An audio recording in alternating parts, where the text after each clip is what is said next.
Epístola de Judas,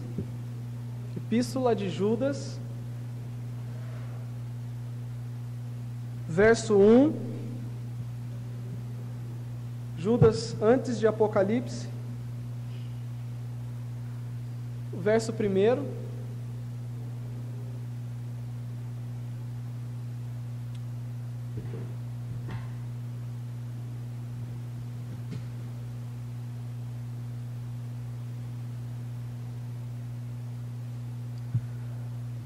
Nós estamos tratando sobre as doutrinas da graça, ou as doutrinas da graça. Nós já vimos sobre presciência, nós já vimos sobre eleição, nós já vimos sobre predestinação, e a partir de hoje, se Deus nos permitir, nós passaremos a ver sobre chamado, o chamado de Deus. Judas, versículo 1.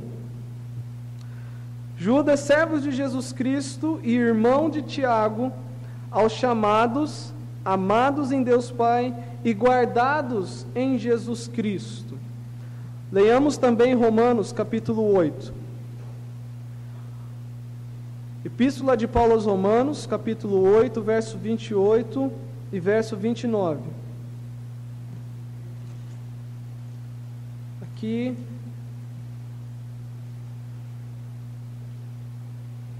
vinte e oito, 29 e 30. Capítulo 8 de Romanos. Diz assim: sabemos que todas as coisas cooperam para o bem daqueles que amam a Deus, daqueles que são chamados segundo o seu propósito, porquanto aos que de antemão conheceu, também os predestinou para serem conformes à imagem de seu Filho, a fim de que ele seja o primogênito entre muitos irmãos. E aos que predestinou, a estes também chamou, e aos que também chamou, esses também justificou, e aos que justificou, a estes também glorificou. Oremos. Pai, nós te bendizemos por esta noite e por mais uma semana que podemos iniciar em tua presença, ouvindo da tua palavra, sendo abençoados por ti por meio dela. Pedimos sabedoria vindo de ti para tratarmos deste assunto, ó Pai, onde muitos não gostam e não querem ouvir a respeito da Tua soberania, do poder que o Senhor tem sobre toda a carne, sobre todo o ser, o direito que o Senhor tem sobre o barro, e nós, como barro em Tuas mãos, ó Deus, nós te clamamos que o Senhor venha e continue a nos moldar para sermos conforme o Teu Filho, para a honra e glória do Teu nome. Abra o nosso entendimento, ilumine o nosso coração, para que a Tua palavra seja eficaz em nossas vidas, ó Deus, para a honra e glória do Teu nome. E em nome de Cristo nós oramos e agradecemos. Amém. Nós já vimos então sobre as doutrinas da graça, as partes concernentes a ela. Em Romanos, primeiro assunto que nós tratamos disso, nós vimos que Deus de antemão viu. E muitos, conforme nós rebatemos essa ideia, quando nós passamos por esse tópico, muitos dizem o seguinte: porque Deus na eternidade passada, Ele olhou para frente e viu todos os que haveriam de crer nele, e por causa que Ele viu quem haveria de crer, Ele escolheu. E nós rebatemos com oito tópicos que Deus viu, 8 razões para precisar escolher. E eu vou lê-las novamente. Está em Romanos capítulo 3, do verso 9 ao verso 18. O que Deus viu não foi que os homens haveriam de crer. Pelo contrário, Deus viu que ninguém haveria de crer nele. Deus viu que ninguém, de livre e espontânea vontade, Deus viu que ninguém por si só haveria de buscá-lo. Além de Salmo 14:1, diz o insensato no seu coração: não há Deus. E porque ele diz isso no seu coração, ele faz todas as demais coisas contra Deus. Romanos 3, 9 e 18 diz o seguinte: que se conclui? Temos nós qualquer vantagem? Não, de forma nenhuma, pois já temos demonstrado que todos, tanto judeus como gregos, estão debaixo do pecado, como está escrito. Primeira razão que Deus viu na eternidade passada. não há justo, nem sequer um. 2, Deus viu que não há quem entenda. Deus viu que não há quem busque a Deus. Deus viu que todos se extraviaram. Deus viu que todos se tornaram inúteis. Deus viu que não há um que faça o bem, nem sequer um. Deus viu que a garganta deles é sepulcro aberto, com a língua urdem engano, veneno de víbora está nos seus lábios. A boca eles a têm cheia de maldição e de amargura. São os seus pés velozes para derramar sangue, nos seus caminhos a destruição e miséria.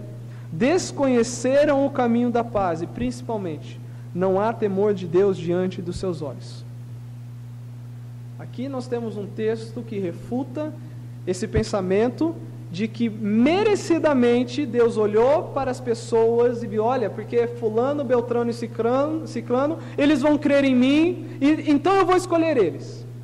Não, Deus viu que ninguém haveria de crer. A segunda verdade das doutrinas da graça que nós vimos é a respeito da eleição. Outra doutrina também que é muito mal falada no meio da igreja, infelizmente, mas se não fosse esta verdade, nós não estaríamos aqui. Deus, por causa da consequência do pecado no homem, em amor e graça, Ele escolheu um determinado número de pessoas para salvar. Efésios capítulo 1, verso 3 e 6. Efésios capítulo 1, o verso 3 e o verso 6.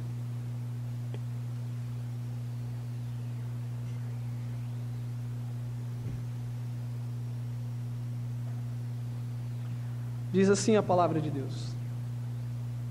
Bendito, ainda há pessoas procurando, diz assim: bendito Deus e Pai de nosso Senhor Jesus Cristo, que nos tem abençoado com toda sorte de bênção espiritual nas regiões celestiais em Cristo. E ele vai começar a enumerar essas bênçãos que Deus tem nos dado em Cristo nas regiões celestes. Primeira, assim como nos escolheu nele. Quando isto aconteceu? O texto vai responder: antes da fundação do mundo. Antes de eu e você houvermos nascido, feito o nosso primeiro ato, Deus na eternidade passada já havia nos visto como rebeldes, totalmente contra a Ele, ante Deus, e ainda assim por sua graça e misericórdia resolveu nos escolher para a salvação. Mas o texto continua dizendo: e em amor nos predestinou para Ele, para a adoção de filhos por meio de Jesus Cristo, segundo o beneplácito. E nós tratamos que beneplácito é boa vontade da boa vontade de Deus. É isso que significa no grego, no original. Segundo o beneplácito de sua vontade, para o quê? Para nós não, para o louvor da glória de sua graça que Ele nos concedeu. E a palavra concedeu é dom. Onde nós temos a palavra dom, graça no original, pode ser traduzido pelo verbo também concedeu, que significa favor imerecido. Em Cristo nós somos favorecidos por Deus, gratuitamente no amado. Então vamos também dar uma rápida recapitulada nessa doutrina. A doutrina da eleição é a verdade que Deus olhou para toda a raça pecadora, conforme nós lemos em Romanos capítulo 3, todos, e a palavra todos não deixa ninguém fora, todos estão debaixo do pecado, e Deus, imerecidamente, de forma graciosa, Ele resolve tirar alguns de sua rebeldia, porque o pecado leva a rebeldia contra Deus. Então Ele vai lá, do meio de todos estes, Ele tira alguns para si, imerecidamente, para serem salvos da consequência dessa rebelião contra Deus, que é o inferno. Os outros Ele deixa para receberem merecidamente, ou de forma merecida, a consequência de sua rebeldia contra Deus. Eu vou repetir. A Bíblia diz que todos pecaram. Não há melhor e nem pior. Todos são inúteis para Deus. Ele, de muita boa vontade, e um ato de amor, ele resolve salvar um determinado número da raça humana caída em Adão, e merecidamente. Note isso, todos são iguais, não há melhor e nem pior dentro, todos são piores dentro. A consequência dessa rebeldia contra Deus, que eles, por eles mesmos, não podem se livrar dessa rebeldia. Conforme nós vemos em Romanos capítulo 3, não há quem entenda. E quando nós lemos no original, tem duas palavras não junto, uk e me. Quando os autores bíblicos queriam dar uma ênfase numa verdade, eles colocavam duas palavras próximas para dar ênfase. Então é um não que significa o seguinte: olha, você vai sair amanhã, e você fala aquele não brando, não. Olha, você quem roubou? Não, que isso? São esses dois tipos de não que tem no original. E Paulo, ele usa dois juntos. Quando ele diz que não há quem busque a Deus, ele está usando dois nãos enfáticos. Não há ninguém absolutamente de forma nenhuma que busque a Deus. E porque não há quem busque a Deus, Deus buscou. Ele buscou sem merecimento nos objetos do seu amor. Ele tirou estes de forma imerecida da rebelião na qual estavam, para deixarem de receber o justo juízo que mereciam. Em Cristo eles são justificados.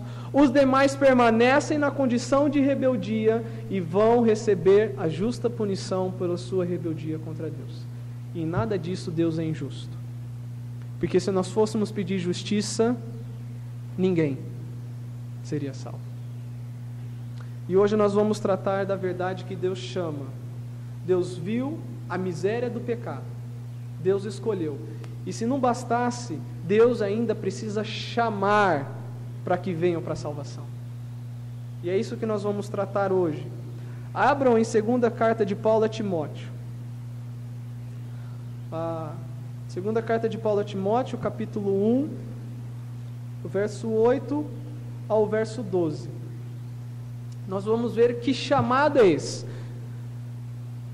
Fazendo no Novo Testamento uma varredura, eu encontrei 5 tipos de chamados que Deus faz. O primeiro é para a salvação. E nós vamos tratar estes 5 chamados. O primeiro é para a salvação. Somos chamados à santidade, somos chamados à comunhão com Cristo, somos chamados para testemunhar, conforme diz em 1 de Pedro, mas isso nós veremos mais para frente. Hoje, e se o tempo não der, domingo que vem, se Deus permitir, nós vamos tratar de forma pormenorizada este chamado para a salvação.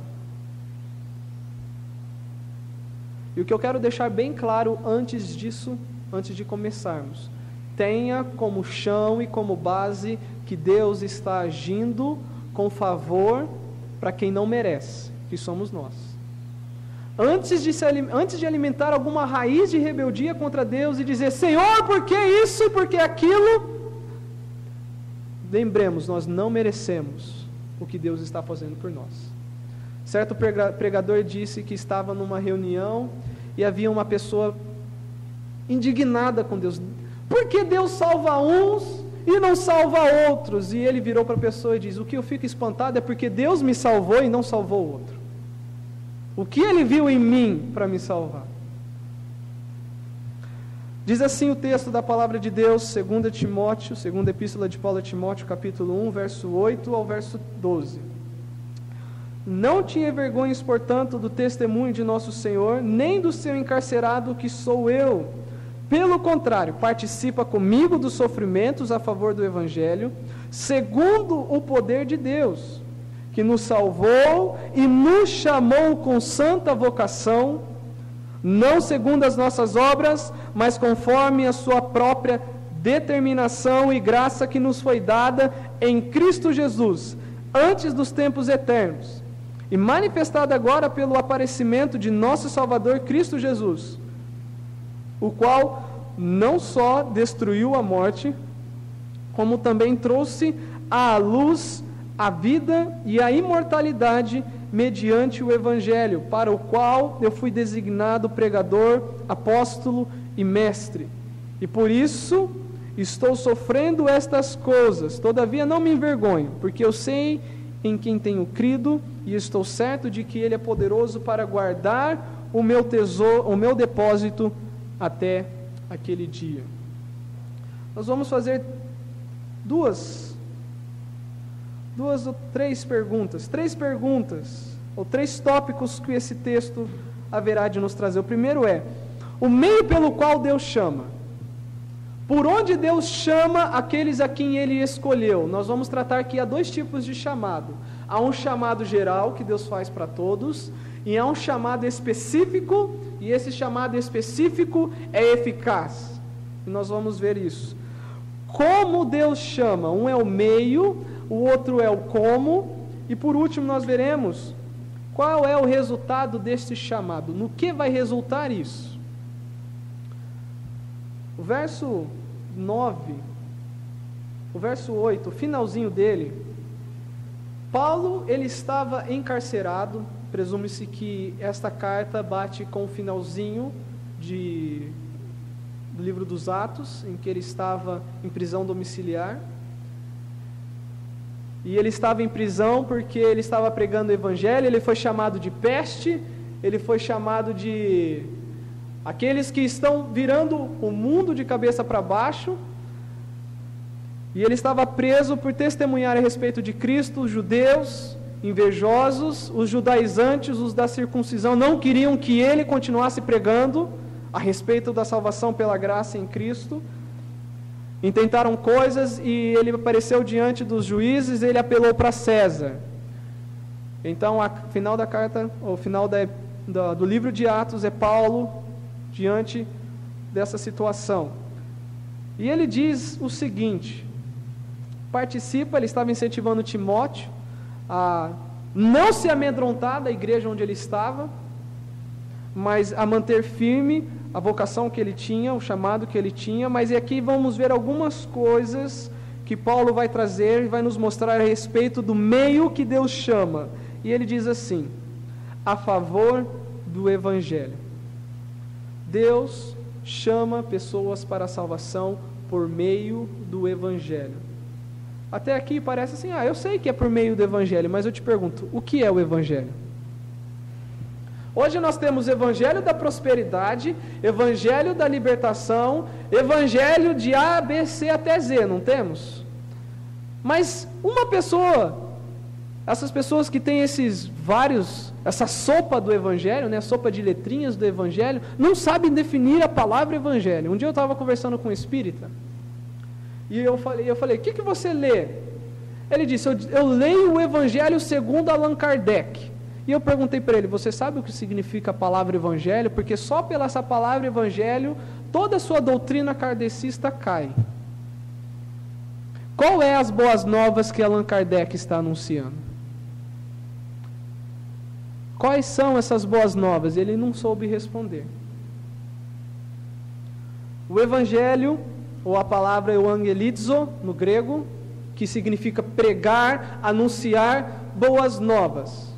Quais são estas boas novas? De que Deus em Cristo resolve o problema do pecado, possibilitando que todo pecador volte a ter comunhão com Ele. Isto é o Evangelho. O que passar disso, conforme é dito em Gálatas, vamos até ler. Gálatas capítulo 1, verso 6.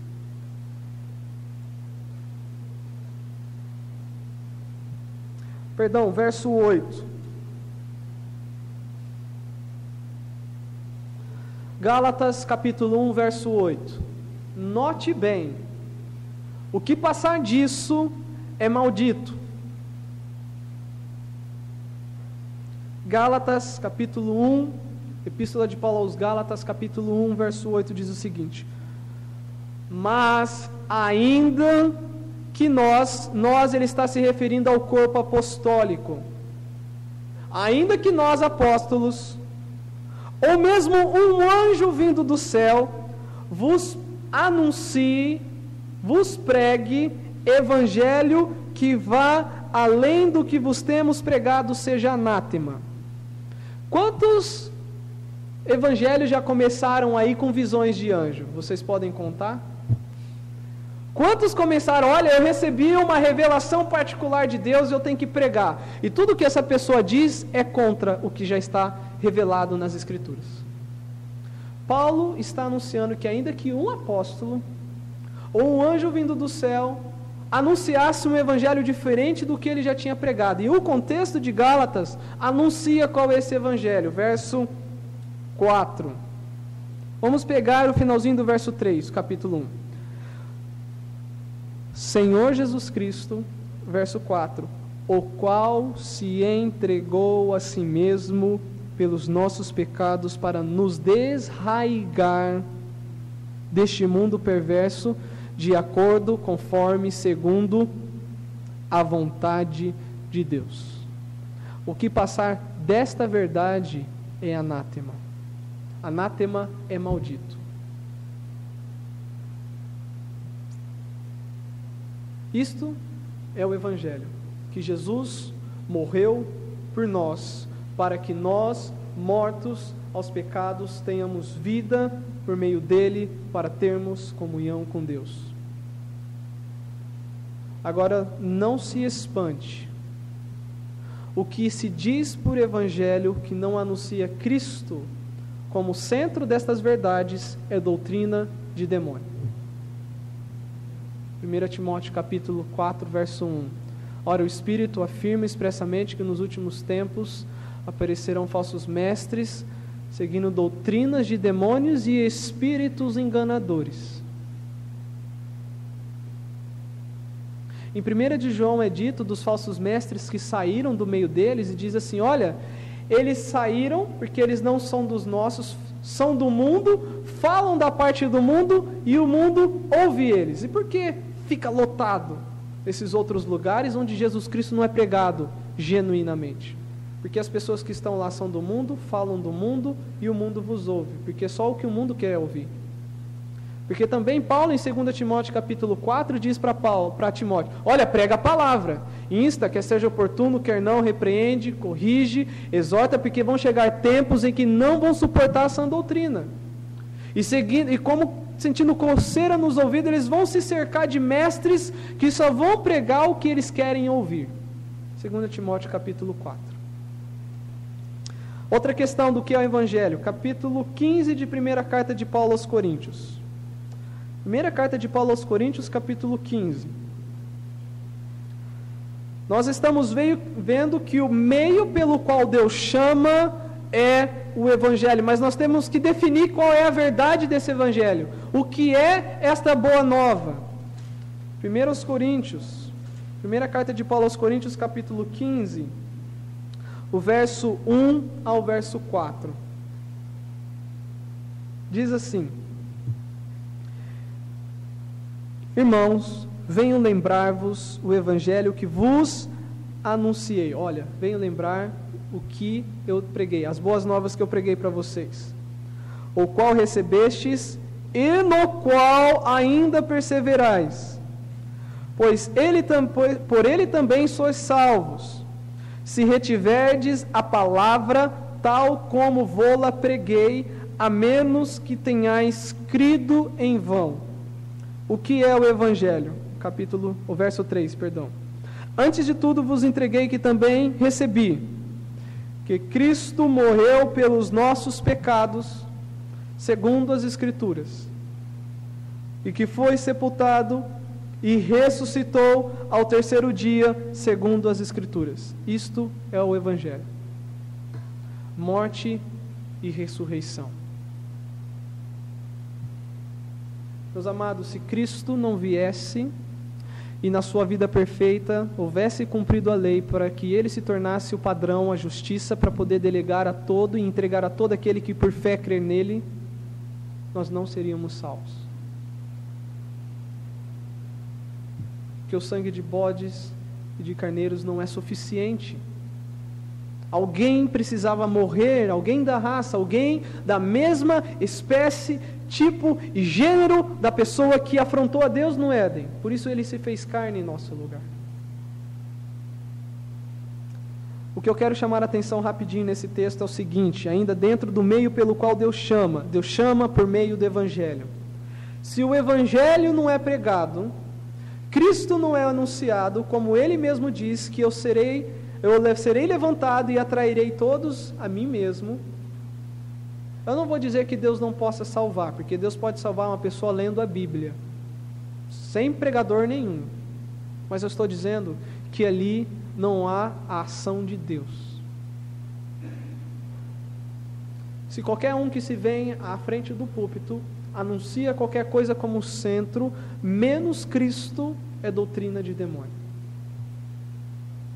E os que estão seguindo isso vão receber a justa punição. Estão sendo enganados. Não, estão gostando e querem ser enganados. Morte significa condenação. Romanos 8:1 diz: agora, pois, nenhuma condenação há para os que estão em Cristo Jesus, porque eu olhei para Ele como se fosse a minha morte. E porque eu morri juntamente com Ele, Deus me torna justo nele. A ressurreição é porque Deus se agradou do sacrifício de Cristo e o ressuscitando, conforme é dito em Romanos capítulo 4, verso 24. Abrir rapidinho. Romanos 4, verso 24. Diz o seguinte: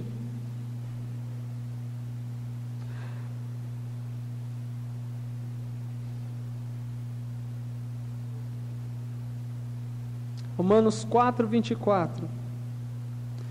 Mas também por nossa causa, posto que nós igualmente nos será imputado. Imputar é lançar na conta de. Rapidinho a doutrina da imputação. Adão pecou, e porque Adão é o cabeça da raça, o pecado da conta dele é lançado para a conta de toda a raça.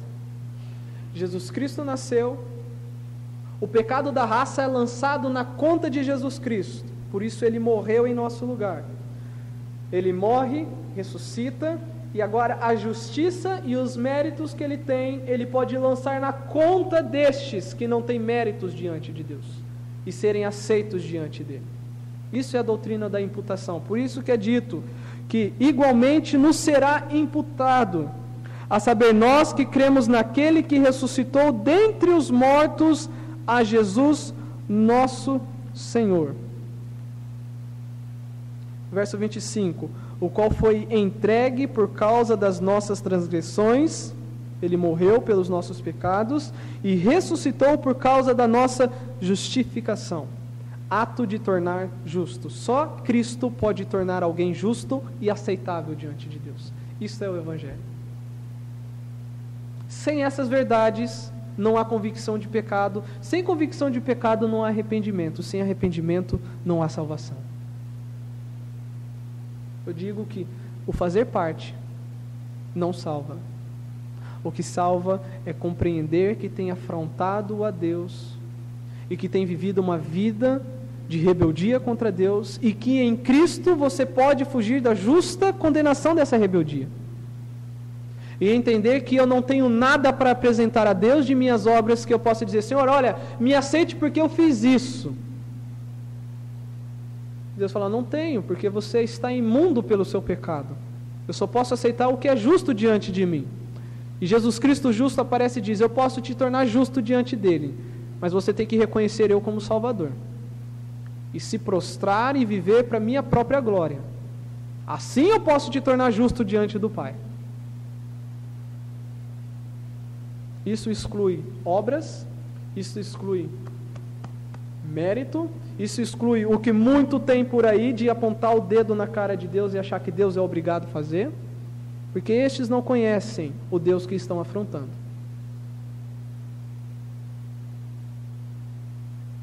João 14:6. Por quê? Porque este meio pelo qual Deus chama é o Evangelho. João 14:6. As palavras do Senhor Jesus Cristo.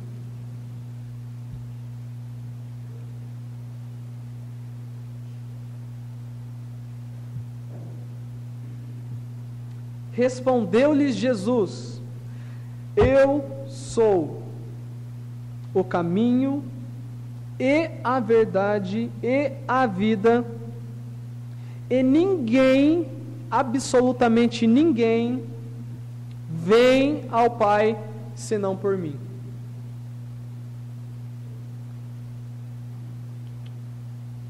Nós tratamos o que é Evangelho, nós estamos vendo porque este é o meio pelo qual Deus determinou receber pecadores, por meio de Cristo.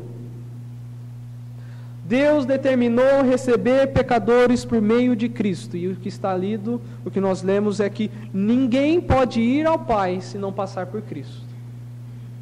Não há salvação fora de Cristo. Ninguém pode chegar-se diante de Deus por nenhuma outra rota, a não ser a Cristo, ou por meio de Cristo. Este é o meio que Deus determinou para chamar. Os seus, quem Ele escolheu, vão ouvir estas verdades a respeito de Cristo, e estas verdades vão produzir algo que nós haveremos de ver ainda no decorrer do sermão, que possibilitará essas pessoas serem salvas em Cristo. Vamos para a nossa segunda questão. Nós vimos que o meio que Deus escolhe é o Evangelho. Agora, onde nós haveremos de gastar maior tempo, o maior espaço nessas verdades é como Deus nos chama. Como eu falo, nos, a respeito dos filhos dele. Como Deus nos chama? O verso diz, finalzinho ainda do verso 8, a favor do Evangelho. Agora, como Ele nos chama? Segundo o poder de Deus. Deus chama com poder.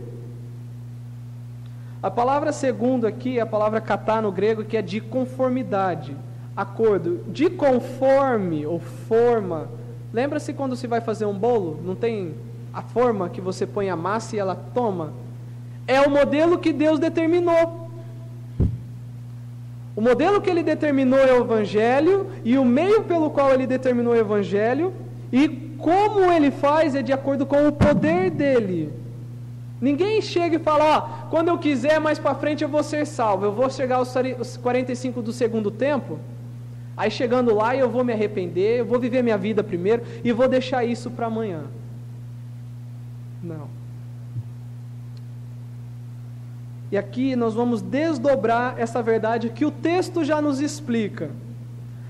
Como é este poder? Primeiro, este poder salva, verso 9, que nos salvou. 2, este poder também chamou com santa vocação. É o verso 9 ainda. O próprio texto responde para nós.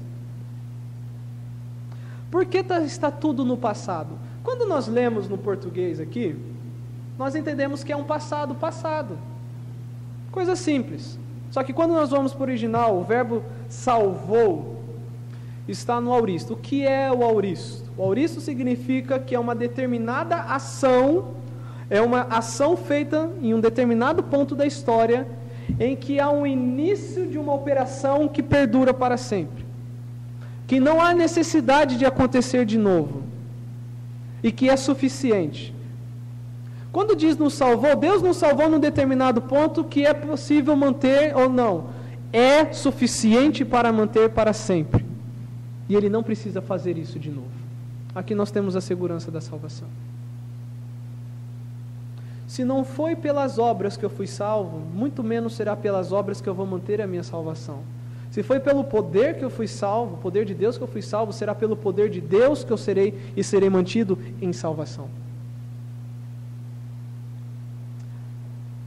Apocalipse 13:8 diz, lembre-se que está no passado.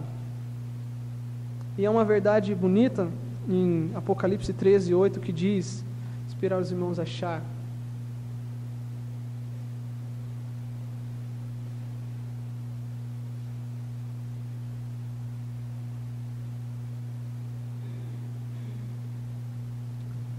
Diz assim, e adorá-lo-ão todos os que habitam sobre a terra, aqueles cujos nomes não foram escritos no livro da vida do Cordeiro que foi morto desde a fundação do mundo. Quem são estes que vão adorar quem? O contexto fala da imagem, do falso profeta e do anticristo. Não está falando que vão adorar a Deus.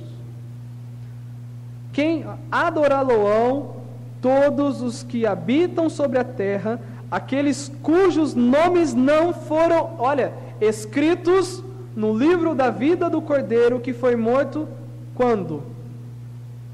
Fundação do mundo. Cristo morreu por nós antes de nós mesmos nascer. Há algumas verdades, irmãos, que às vezes entram em choque na nossa mente. Que Deus declara uma coisa que já aconteceu e nós vemos acontecendo. Mas lembre-se, Deus está numa situação em que Ele não é limitado ao tempo como nós somos. Ele vê tudo como já realmente aconteceu. O Apocalipse é tudo falado como se fosse o passado. Eis que tudo está feito. E vi novos céus e nova terra e os santos de Deus. Como se para Deus já foi. Para nós ainda será e será desdobrado. Mas a verdade é que Cristo morreu por nós antes da fundação do mundo. E houve um determinado tempo que aprove a Deus Ele fazer isso na nossa história e no nosso tempo. Mas aos olhos de Deus, Ele já havia morrido pelos seus. A segunda verdade que nós temos nesse texto, Ele nos salva com poder, Ele também nos chama com poder. Que nos salvou, então o poder de Deus faz o quê? Nos salvou, o que mais também faz? Nos chamou. E aí entra o que nós estamos vendo em Judas no versículo 1 ainda. Aos amados, aos chamados, amados em Deus Pai e guardados em Cristo Jesus. Nós vimos presciência, eleição, predestinação, e agora nós estamos vendo chamado para poder entender só aquelas expressões e não dar as coisas pela metade. Ele diz que é com santa vocação, hagios kalel. Hagios é de onde vem a palavra santo, separado. E vocação é convite. Deus faz um convite santo, porque Ele convida por meio do seu santo, Cristo Jesus. É diferente de qualquer outro convite que Satanás e o homem pode fazer. Satanás convida o homem para adorar a ele e ser adorado por si mesmo, o homem se adorar. Satanás convida o homem para odiar a Deus e amar a si mesmo, tendo todas as coisas que o homem acha que merece ter. Deus convida o homem a ser santo como ele é santo por meio de Cristo.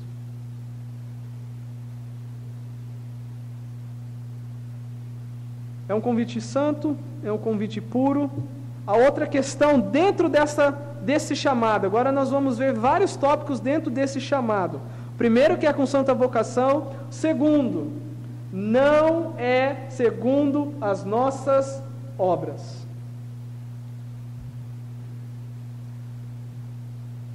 Aqui nós eliminamos salvação por mérito, aqui nós eliminamos eleição porque Deus viu quem iria fazer isso ou aquilo de bom. Aqui nós eliminamos qualquer coisa que enalteça o homem para fazer Deus ou pôr Deus contra a parede para que Deus seja obrigado a fazer algo por ele.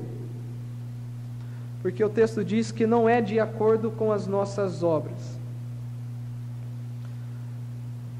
As nossas obras estão claras em Efésios capítulo 2, verso 1, 2 e 3. Vamos abrir lá.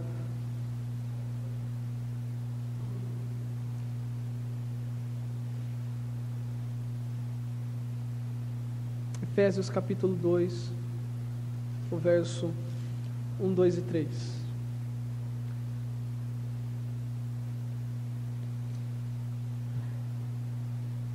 Semana que vem nós vamos ver conforme sua determinação. Mas hoje nós vamos parar em segundo, não segundo as nossas obras. Quais são as obras dos homens? Quais são, aos olhos de Deus, o que um morto pode fazer? Efésios 2, do 1 ao 3. Nós temos em português, ele vos deu vida. Mas no grego não tem essa frase, ele vos deu vida. Foi colocado pelos editores para dar sentido. Mas não precisam riscá-la, tá? Ele vos deu vida, estando vós mortos nos vossos delitos e pecados. O que causa a pessoa a ser morta? Um delinquente? Alguém que causa delito? E um pecador. É o suficiente para a pessoa ser morta. Como isso se expressa, esses atos de delito e esses pecados? 3 meios. Se expressa da seguinte forma: andando outrora segundo o curso do mundo.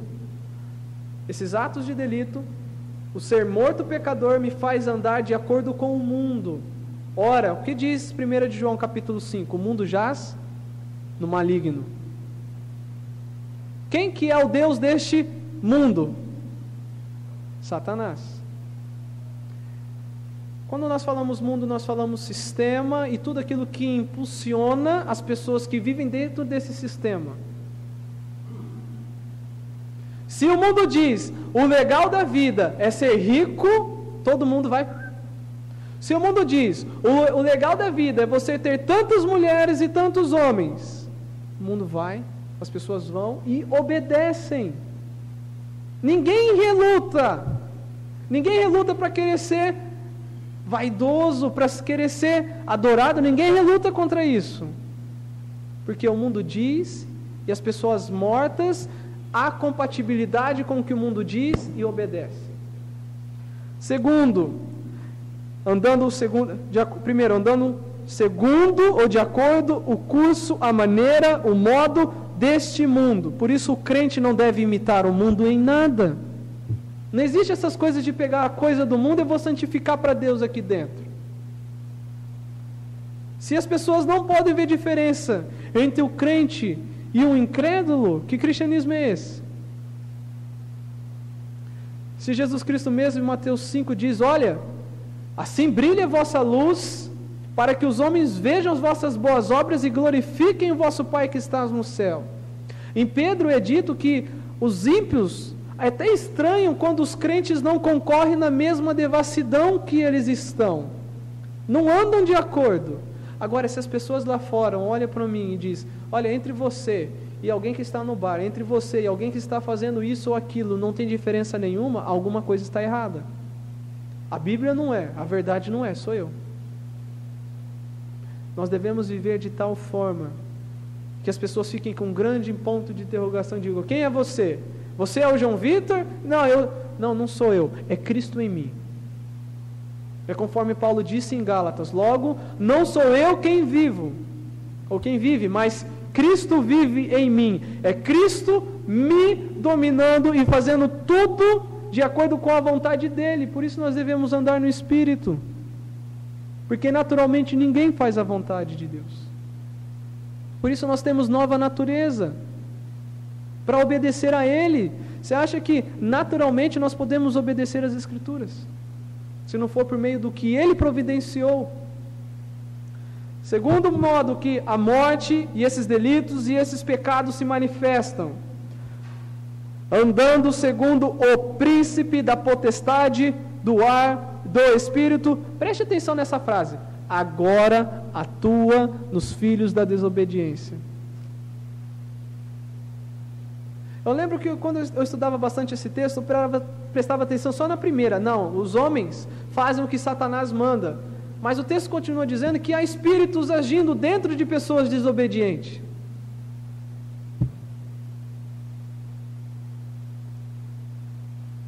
Terceiro, verso 3. Esses pecados e esses delitos se manifestam, fazendo também fazendo as vontades ou as inclinações da nossa carne, que é caída, pecaminosa, corrupta. Segundo, as inclinações da nossa carne, fazendo a vontade da carne e dos pensamentos, e éramos por natureza filhos da ira, como também os demais. Pensou nascer merecedor de ira? Efésios 4, verso 16. O que o pecado causa no homem? Agora nós vamos ver isso de forma mais profunda. E por que isso? Porque as nossas obras estão ligadas com o nosso ser. 4,17. Isto, portanto, digo e no Senhor testifico, que não mais, toda vez que aparece os verbos andar, é o sentido de estilo de vida, hábito, prática, constância. Não andeis mais como também andam os gentios. Vamos ver de que maneira o pecado age no intelecto da pessoa. Na vaidade dos seus próprios pensamentos. Do capítulo 2, verso 3, fazendo a vontade dos pensamentos. Então o pensamento é vaidoso e é o que ele quer. O que acontece? Verso 18. Além desses pensamentos serem vaidosos, a mente, o intelecto do pecador, do morto, é obscurecido de entendimento.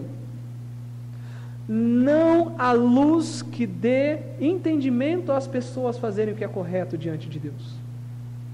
Eu vou dizer, todos nascem assim, até encontrar Cristo. E isso é transformado. O que acontece? Eles ficam alheios à vida de Deus. Quem é Deus? Eu sou Deus, esse daí eu não quero saber. Por causa da ignorância em que vive. Então, o que vai acontecer no intelecto? Vaidade, obscuro, e também causa ignorância. O que isso vai resultar nas emoções? Verso 18, dureza dos corações. Vai ficar insensível contra Deus. Você teme a Deus? Você não teme a Deus? A pessoa vai temer quem não conhece? Lá na minha cidade, eu sempre uso essa ilustração, tinha um policial lá que ele era ruim. E quando falava o nome dele, o pessoal ficava com medo, porque ele era um pouco tantã da cuca, era louco. Mas se eu falar o nome dele para vocês, vocês não vão temer, porque vocês não sabem quem são.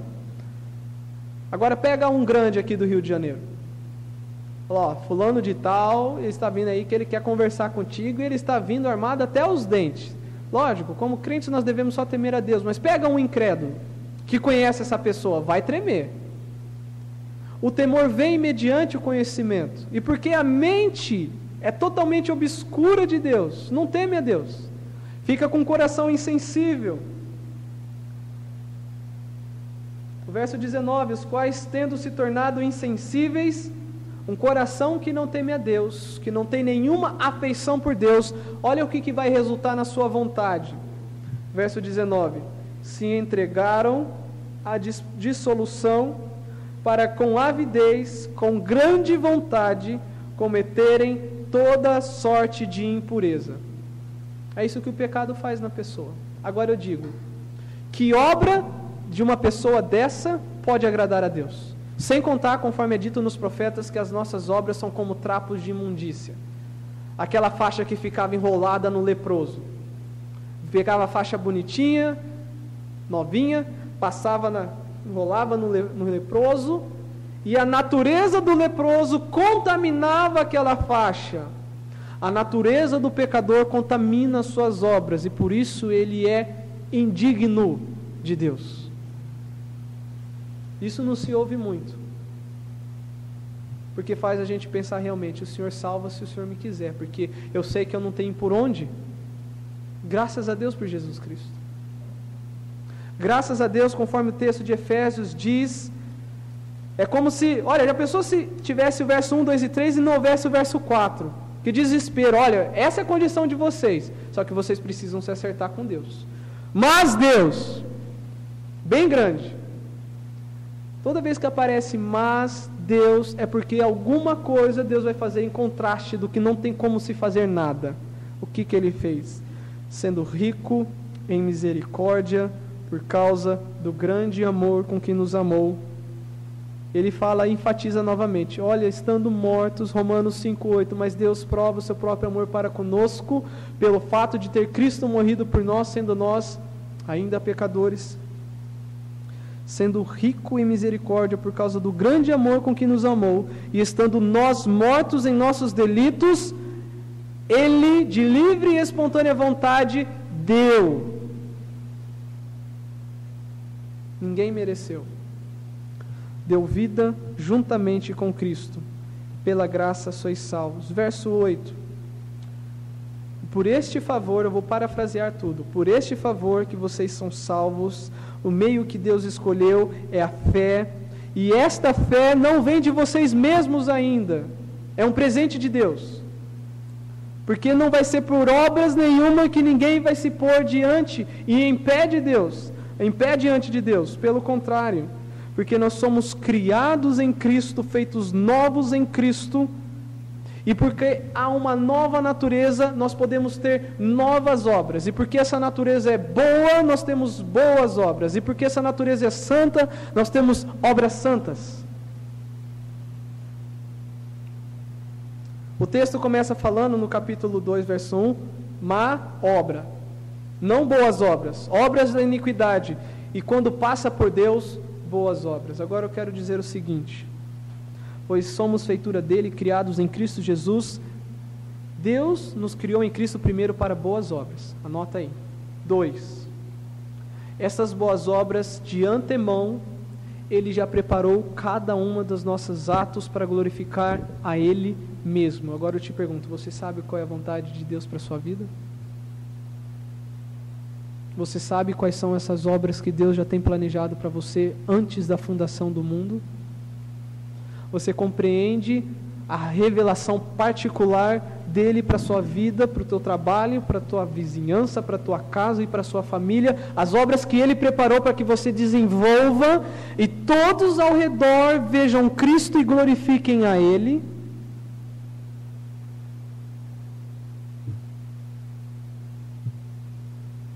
Se você não sabe, vá procurar. Não trate com leviandade, nem ignore essa verdade. Porque disso depende a sua vida com Deus. Não estou dizendo que você vai perder a salvação, mas os salvos vão procurar isso. Porque entendem que se ficarem por si só, nunca vão glorificar a Deus. Deus já estipulou um meio de receber glória por aquilo que Ele mesmo produz na pessoa e no Filho. Nós não somos salvos por obras, nós não somos chamados para a salvação por obras. A verdade é que Deus imerecidamente nos dá. E você que está aqui nessa noite, você entende, olha, as minhas obras não são essas que está dita aí, as boas obras, não, as minhas obras se encaixam com as primeiras. O que o mundo diz eu quero. De vez em quando eu só vivo odiando. E aquele que odeia anda nas trevas e permanece até agora nas trevas, conforme 1 João capítulo 2, do verso 7 em diante. Eu faço tudo o que o meu coração manda, tudo o que minha mente manda, mas eu não paro para pensar o que Deus quer da minha vida. Deus quer simplesmente que você o adore, que glorifique a Ele pelo ser que Ele é, cheio de glória e poder. E o meio de você fazer isso é por meio de Cristo. E se você não está fazendo isso, você está na mira da ira dele e vai receber justamente o que vier dele. Sonde o seu coração.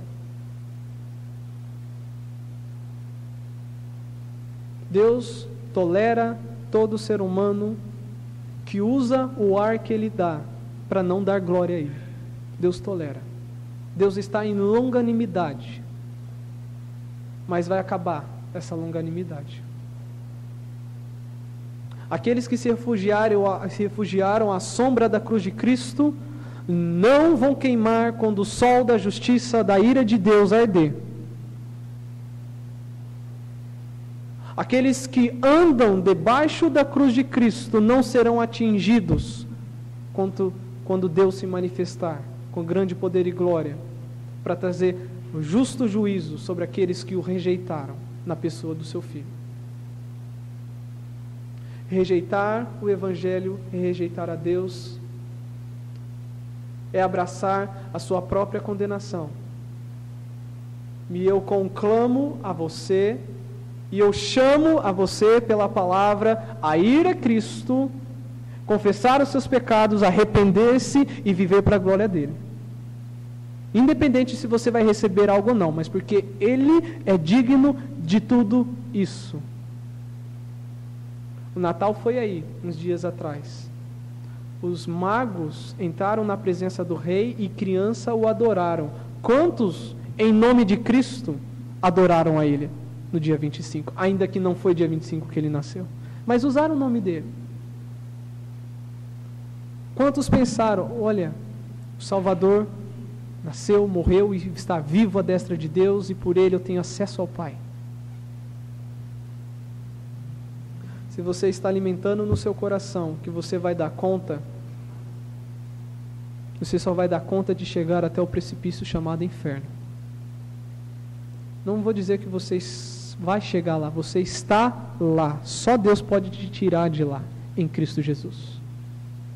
Não rejeite.